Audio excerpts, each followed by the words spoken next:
La psychologie de l'argent de Morgan Housel, qui explore les comportements, les attitudes et les émotions que les gens développent autour de l'argent. Ce livre se distingue des approches purement techniques de la finance pour aborder l'argent sous un angle psychologique et humain. Introduction. Pourquoi l'argent est-il psychologique? Morgan Housel commence par expliquer que la gestion de l'argent repose moins sur les connaissances financières que sur le comportement humain. Contrairement à ce que l'on pense, être bon avec l'argent ne signifie pas seulement savoir investir ou calculer des rendements, mais aussi comprendre ses émotions, ses croyances et ses habitudes face à l'argent. L'auteur met en avant que nos décisions financières sont souvent influencées par nos expériences de vie, nos biais cognitifs et même par le hasard. Ainsi, deux personnes ayant des situations similaires peuvent adopter des stratégies financières radicalement différentes selon leur vécu. Les leçons clés du livre 1.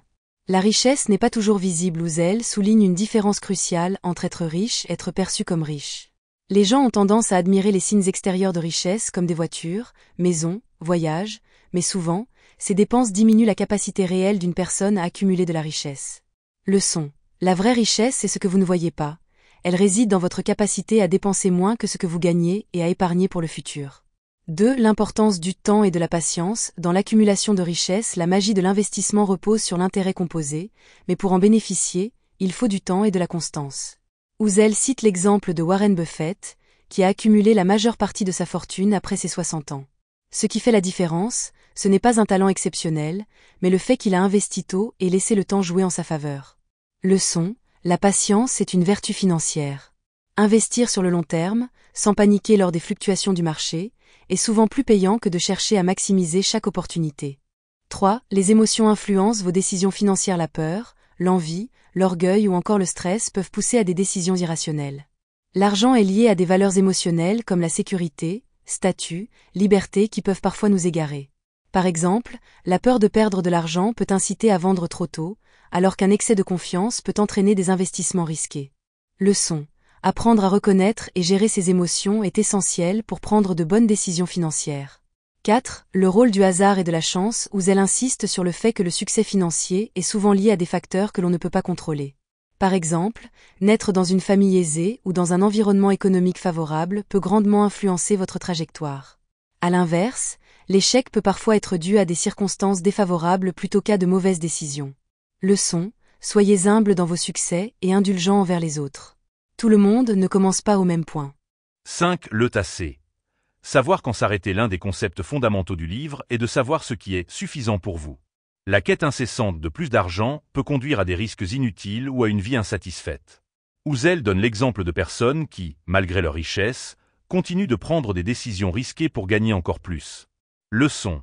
Apprenez à définir vos besoins et vos limites. Le bonheur ne réside pas toujours dans plus.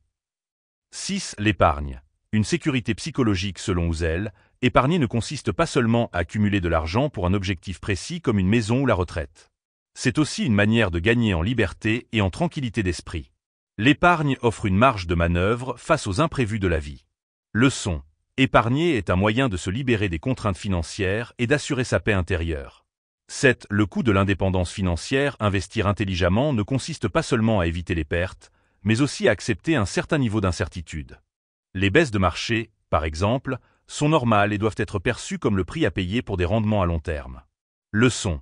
Le succès financier exige de tolérer une certaine préférence. Rien n'est sans risque.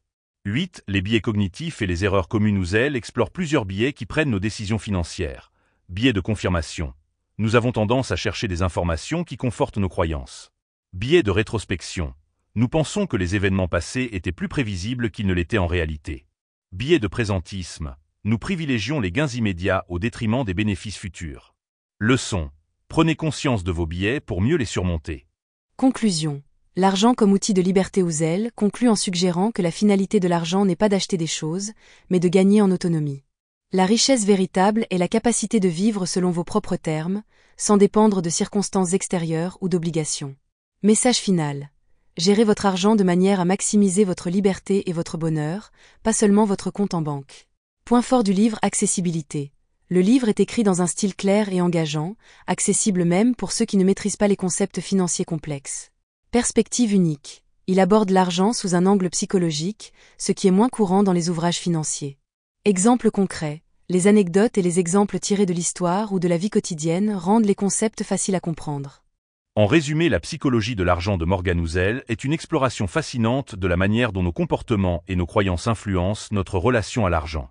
Le livre offre des leçons précieuses sur la patience, l'épargne, l'importance de gérer ses émotions et de comprendre ses propres objectifs financiers. Il invite à repenser la richesse non pas comme une accumulation matérielle, mais comme un outil pour atteindre la liberté et la satisfaction personnelle.